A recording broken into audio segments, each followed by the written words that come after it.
अस्सलाम वालेकुम जी। हम पाकिस्तानी कौम भी एक अजीब कौम है। दुनिया के किसी हिस्से में कोई वाक़या होता है और हम आपस में तक़सीम हो जाते हैं और एक दूसरे से लड़ाई शुरू कर देते हैं, एक दूसरे के ऊपर फतवे लगाना शुरू कर देते हैं और एक दूसरे को बुरा भला कहना शुरू कर देते हैं और बाहर होने वाले वाक़यात पर हम पाकिस्तानी कौम तक़सीम हो जाते हैं। मैंने कभी नहीं देखा कि दुनिया के किसी हिस्से में कोई वाक़या हुआ हो और ईरान के लोग उसके ऊपर तक़सीम हो गए हों और एक दूसरे से लड़ पड़े हों। हम तुर्की को बहुत आइडियलाइज़ करते हैं, उसकी बड़ी बातें करते हैं।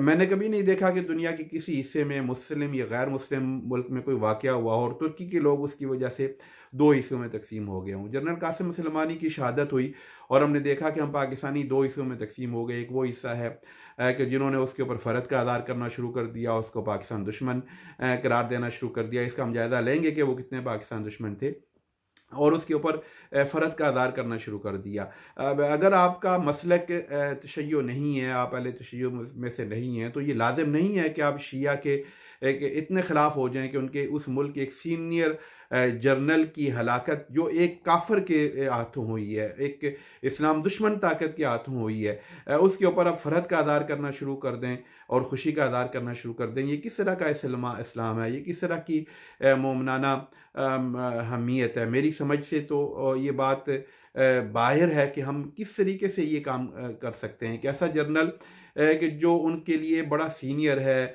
और वो उनके लिए एक बहुत बड़ा असासा था और उसने इराक़ में और सीरिया में दहशतगर्दी के ख़ात्मे में बहुत अहम किरदार अदा किया और उसको अमेरिका ने अपना दुश्मन समझ के मारा और हम यहाँ बैठ के उसके ऊपर फ़र्द मना रहे हों, तो मुझे ये फ़र्द मनाना समझ में नहीं आता। और दूसरी तरफ ये कह देना कि चूँकि अब ईरान जो है वो हमारा बरादर मुल्क है और हम उसके साथ खड़े हो जाएँ और हम अमेरिका को आंखों में आंखें डालकर लड़ाई शुरू कर दें और हम ये कहें कि हम उसका बदला लेंगे, या हम अगर कोई टेंशन होती है जो उम्मीद नहीं है कि होगी, अमेरिका और ईरान में कोई जंग की सी कैफियत पैदा हो जाती है, जो मैं पहले पिछली वीडियो में अर्ज़ कर चुका हूँ कि उस जंग के इम्कानात मुझे नज़र नहीं आ रहे, तो हम हर हाल में ईरान के साथ मिलकर हम लड़ेंगे और अमेरिका को ख़त्म कर देंगे। ये भी एक ना समझ में आने वाली बातें हैं। देखिए, हर मुल्क के अपने मफादात सबसे अजीज़ होते हैं। ईरान है हमारा बरादर मुल्क है, हम उससे मोहब्बत करते हैं, हमारा पड़ोसी मुल्क है, लेकिन इसके बावजूद देखिए कि ईरान के मफादात पाकिस्तान से जब टकराते हैं तो वो अपने मफादात के तहफ़्फ़ुज़ का ख्याल करता है। अफ़गानिस्तान में ईरान और पाकिस्तान के मफादात हमेशा मुतसादिम रहे हैं, तो ईरान ने कभी अपने मफादात पर समझौता नहीं किया पाकिस्तान के मफादात के लिए। आप देखें कि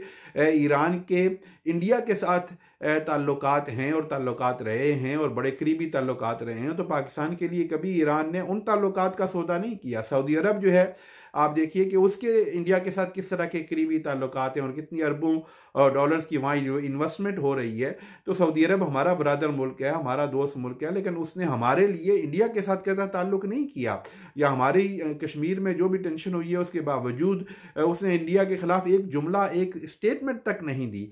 तो जब हर मुल्क अपने मफादात के लिए बात करता है, और वहाँ के सऊदीया के अवाम ने भी सऊदी हुकूमत को नहीं कहा कि आप क्यों नहीं कश्मीर के बारे में आवाज़ बुलंद कर रहे, इसी तरह ईरान के लोगों ने कभी खड़े होकर ये नहीं कहा कि आप क्यों नहीं जो है इंडिया के साथ कतई ताल्लुक़ी कर लेते। तो इसी तरह हमें क्या हो जाता है कि हम अपने मफादात को छोड़कर हम दूसरे ममालिक के मफादात की वजह से आपस में उलझ पड़ते हैं। देखिए, सबसे पहले अपने मुल्क का मफाद होता है। अगर आपका मुल्क होगा तो फिर आपका तहफ़्फ़ुज़ हो सकेगा। आपका तहफ़्फ़ुज़ आपके मुल्क की सबसे बड़ी ज़िम्मेदारी है। अगर आपका वो तहफ़्फ़ुज़ करने में कामयाब नहीं है और बाहर बाकी दुनिया में क्या सूरत हाल हो रही है उसके ऊपर एक नज़र रखनी चाहिए, अपना किरदार अदा करना चाहिए, पॉजिटिव किरदार अदा करना चाहिए, मुस्लिम ब्रादर ममालिक की मदद और मुआवनत करनी चाहिए, उनको जंग से बचाना चाहिए। लेकिन कभी भी ये नहीं होता कि अपने मफादात की कीमत के ऊपर आप किसी दूसरे मुस्लिम या गैर मुस्लिम या दोस्त मुल्क के साथ खड़े हो जाएं। कोई भी दुनिया में समझदार मुल्क या कौम इस तरह की हरकत नहीं करती। अब तुर्की की मिसाल मैंने आपको दी। अब तुर्की के मफादात जो हैं वो डिफरेंट है। अब तुर्की की अगर आप मिसाल लें तो बाज़ जगहों पर तुर्की के मफादात ईरान के साथ हैं, बाज़ जगहों पर मुतसादिम हैं। सीरिया में तुर्की जो है वो असद हुकूमत का मुखालिफ है और ईरान जो है वो असद हुकूमत का हमायती है, लेकिन इसके बावजूद ईरान और तुर्की ने आपस में इस वजह से दुश्मनी नहीं बनाई। वहाँ वो अपने अपने मफादात के मुताबिक काम कर रहे हैं, लेकिन आप देखिए कि अभी ईरान और तुर्की और मलेशिया ने एक बहुत बड़ी समिट किया और वो एक दूसरे के करीब आ रहे हैं। तो लिहाजा बहुत सारी ऐसी सिचुएशन होती है कि जहाँ आपको मुख्तलिफ सिचुएशन में मुख्तलिफ पॉलिसी और मुख्तलिफ हिकमत अमली रखनी पड़ती है। तो अब ये कहना क्या देना एक तरफ, और दूसरी जो अंतहा जिसका मैं पहले अर्ज कर चुका हूँ कि जनरल कासिम जो थे वो पाकिस्तान दुश्मन थे, उन्होंने पाकिस्तान को धमकियाँ दी हैं, ये बातें चल रही हैं। उनकी शहादत पर जो मुसलमानों में जज्बात हैं उनको कम करने के लिए इस तरह की खबरें फैलाई जा रही हैं। पिछले दिनों इमरान खान साहब ने भी एक वीडियो चलाई और उसकी उर्दू डबिंग की। अगर उसको भी देखें तो जनरल कासिम ने पाकिस्तान का नाम लेते हुए पाकिस्तान को मुकद्दस कहा, पाकिस्तान की मुकद्दस सरजमीन कहा। बाकी उनका एक मौक़िफ़ है कि वहाँ पर खुद कुछ हमले हुए हैं, दहशतगर्दी के हमले हुए हैं, और वो जो गिरोह हैं वो वहाँ से या पाकिस्तान आ जाते हैं या पाकिस्तान के बलोची इलाकों से वो ऑपरेट करते थे या करते रहे हैं। ये एक ऐसी बात है कि जिसको हमारे वज़ीर आज़म साहब ने भी ईरान में जाके डिनाई नहीं किया। हमारी इवन के इंटेलिजेंस या ISSPR ने भी ये कहा अपने बयान में पिछले दिनों कुछ माह पहले कि ऐसे वाक़यात होते रहे हैं, एक ओपन बॉर्डर है, लोग वहाँ कार्रवाई करके इधर आ जाते हैं। तो उन्होंने, उनका एक मौक़िफ़ है, वो ये समझते हैं कि सऊदी बैकिंग के साथ, सऊदीया के साथ उनकी दुश्मनी, और पाकिस्तान में ऐसे ग्रोह मौजूद है जिनको सऊदी बैकिंग हासिल है और वो ईरान में आकर कार्रवाइयाँ करते हैं। अगर वो ये मौक़िफ़ रखते हैं तो इस मौक़िफ़ का ये मतलब नहीं है कि वो पाकिस्तान दुश्मनी की बात कर रहे थे। अगर उन्होंने यहाँ भी कह दिया कि हम उनके खिलाफ कार्रवाई करेंगे कहीं जाकर, तो ये तो उन्होंने उस ग्रोह के बारे में कहा जो ग्रोह दहशतगर्द है, जिसको हम ऑन नहीं करते, पाकिस्तानी कौम ऑन नहीं करती, पाकिस्तानी नेशन ऑन नहीं करती, उनको पाकिस्तानी हुकूमत ऑन नहीं करती, उनको पाकिस्तानी फ़ौज ऑन नहीं करती उन ग्रोहों को जो ईरान के ऊपर जाकर हमले करते हैं। तो ये लिहाजा ये कह देना कि इस वजह से जनाब वो पाकिस्तान दुश्मन थे, तो अजीब बात है, मेरी समझ में तो ये बात नहीं आ रही। फिर ये कह देना, कुछ लोगों ने ये कहा कि वो जो यादेव साहब थे, कुलभूषण यादेव, वो ऑपरेट कर रहे थे, उनका नेटवर्क ईरान में था और ईरान से वो आके पाकिस्तान में ऑपरेट कर रहे थे, उनके पास ईरानी पासपोर्ट भी था, वो ईरान के रास्ते यहाँ पर आते थे। लिहाजा कुछ ने ये भी कहना शुरू कर दिया कि उनको भी जनरल कासिम की पुष्ट पनाह हासिल थी। ये एक अजीब बात है। अगर आप इस थ्योरी के ऊपर चल पड़े तो इसका मतलब यह है कि उसामा बिन लादेन जो एबटाबाद से पकड़ा गया, उसको मारा गया और इतना अरसा पाकिस्तान में क़याम रहा, तो क्या हम ये मानने के लिए तैयार हैं अपने ऊपर इल्ज़ाम के उसामा बिन लादेन ने जो भी 9/11 किया और पूरी दुनिया में जो हमले किए, उन हमलों में उसे पाकिस्तानी इस्टेब्लिशमेंट की या पाकिस्तान की फ़ौज की या ISI की हमायत हासिल थी? नहीं, वो एक इंडिविजुअल फ़र्द था, उसका अपना इक़दाम था, पाकिस्तान की ज़मीन को उसने इस्तेमाल किया, अफ़गानिस्तान में पाकिस्तान में आ गया। हमारा यही मौक़िफ़ रहा है कि हमारे नॉलेज में ये नहीं था।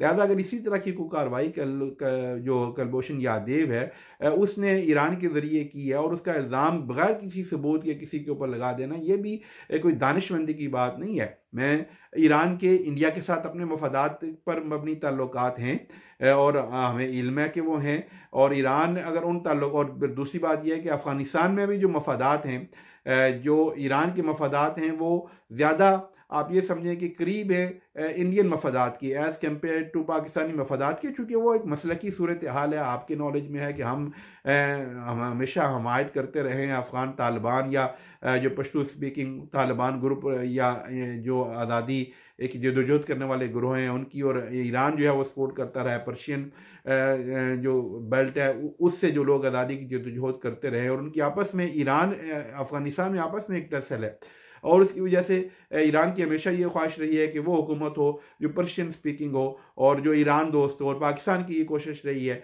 कि पाकिस्तान अफ़गानिस्तान का ये वाला जो हिस्सा है पश्तून बेल्ट, यहाँ के जो लोग हैं इनको हम सपोर्ट करते हैं। लिहाजा एक मफादात का आपस में एक टकराव था, तो उस वजह से डेफिनेटली इंडिया जो है वो भी ईरान के करीब था, और अगर इंडिया की इंटेलिजेंस के साथ उनके रवाबत थे और उसका नाजायज़ फ़ायदा अगर इंडिया की इंटेलिजेंस ने उठाकर पाकिस्तान में एक ऑपरेट किया है, एक ऑपरेशन का सिलसिला बनाया, तो उसका इल्ज़ाम ईरान की हुकूमत पर डाल देना और ईरान की इंटेलिजेंस के ऊपर डाल देना या जनरल कासिम के ऊपर डाल देना, ये भी कोई दानिशमंदी नहीं है। लिहाजा हमें ये चाहिए कि हमें अपने मुल्क के मफादात को सामने रखते हुए बात करनी चाहिए, और दूसरे मुल्क के मफादात की जंग पाकिस्तान में हमें खुद नहीं लड़नी चाहिए। वो तो अगर लड़ते हैं तो लड़े। अगर सऊदीया एक साइड को सपोर्ट करके यहाँ दहशतगर्दी करवाता है, कत्ल गारतगरी करवाता है या फ़िरका वारियत करवाता है, तो हमें उसे कंडेम करना चाहिए। अगर ईरान किसी एक मसले को सपोर्ट करके अपने मसले के फ़रोग़ की यहाँ बात करता है, तो हमें डेफिनेटली पाकिस्तानी होने होने के नाते उसको कंडेम करना चाहिए, लेकिन उसकी वजह से हम आपस में दस्तगिरबां हो जाएं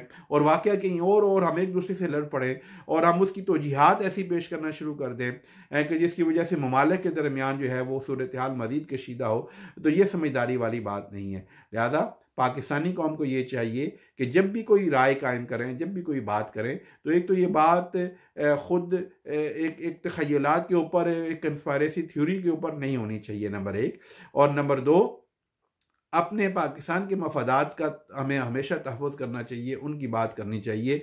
और नंबर तीन, किसी दूसरे मुल्क, अगर सऊदीया और ईरान की आपस में टेंशन है तो सऊदीया से भी हमें मोहब्बत है, हम सऊदीया से भी दुश्मनी नहीं करते, लेकिन उसकी वजह से हम ईरान के ख़िलाफ़ ऐसी बातें करना शुरू कर दें कि ईरान ऐसा है, या ईरान हमें अच्छा लगता है तो उसकी वजह से सऊदी अरब या दूसरे ममालिक के बारे में हम ऐसी बातें करना शुरू कर दें, तो वो भी मुनासिब नहीं है, क्योंकि सऊदी अरब ने हमें वहाँ सपोर्ट किया है जहाँ कोई और मुल्क नहीं कर सका। लिहाजा हमें सऊदी अरब को भी साथ रखना है, तमाम उम्मत मुस्लिमा को भी साथ रखना है, तुर्की को भी साथ रखना है, ईरान को भी साथ रखना है। तो ये तभी मुमकिन है कि उनकी आपस में जो मामलात हैं, जो आपस में चपकलशें हैं, जो आपस में उनकी नाचाकियाँ हैं, जो आपस में उनकी दुश्मनियाँ हैं, उनमें बतौर हुकूमत और बतौर कौम अपने आप को गैर जानबदार रखें, उनमें सुलह करवाने की कोशिश करें, मगर उस झगड़े में हम फरीक ना बने। यही हुकूमत पाकिस्तान की पॉलिसी है, यही पाकिस्तान की जो पॉलिसी साझेदार हैं उनकी ये पॉलिसी है, और यही पॉलिसी पाकिस्तानी कौम की भी होनी चाहिए कि हमारी नज़र में सबसे पहले पाकिस्तान का मफाद होना चाहिए, और पाकिस्तान का मफाद हमें मुक़द्दम रहना चाहिए, और पाकिस्तान के मफाद को दूसरे ममालिक की वजह से हमें कभी भी दांव पर नहीं लगाना चाहिए, और पाकिस्तानी कौम को दूसरे ममालिक की वजह से आपस में एक दूसरे से दस्तगिरबां नहीं होना चाहिए। बहुत शुक्रिया। अस्सलाम वालेकुम रहमतुल्लाहि व बरकातहू।